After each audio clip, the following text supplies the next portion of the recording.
өөрийн намрын ийм сайхан наадгар өдрүүдээр Улаанбаатар хотод намрын ногоо өдрүүд үзэсгэлэн худалдаа гарч эх орны одоо өнцөг болон бүрээс тэр дундаа одоо Төвийн бүс, Сэдэн аймгийн тариаланчид, фермийн аж ахуй эрхлэгчид бүгд одоо ирж энд өөрсдийн бүтээгдэхүүнээ сурталчилж бас юм борлуулалтаа хийдэг.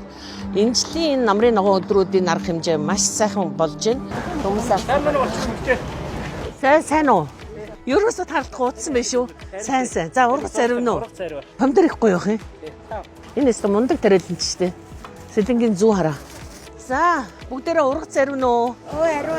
Хаанах их вэ? Манай бахны ахын зүйлтэйгээ. За энд айгүй хэрэгтэй юмнууд байна. Би тинхээ сайн уу? Ингээ гоё явж штэ тий. Ногоо цагаагаас. Тий. Гоо сайхны бүтээгдэхүүн байна. Танаа хаанах их уу? Манай дархуу байна. Бас дархных уу тий. Зогсож байгаа барилгачдын талбай дээр нэг нь энэ. Борлуулалт хэр сайн байна? За барилгачдын талбай энэ жил жаахан тааруу байсан. Тэгээд одоо өнөөдрөөс өчтөр уржигдэр хоёр ерөөсөө орлогогүй ерөөдөө ямар ч үгүй 8-аа хагалж чадаагүй болсон. Өнөөдрөөс нэг арай. Тий. Одоо ийм өнөөдрөө сайхан өдөр. Тэгээд 28-ыг дуустал юм биш үү тий? 21-ийг. За минь амжилт хүсье. За.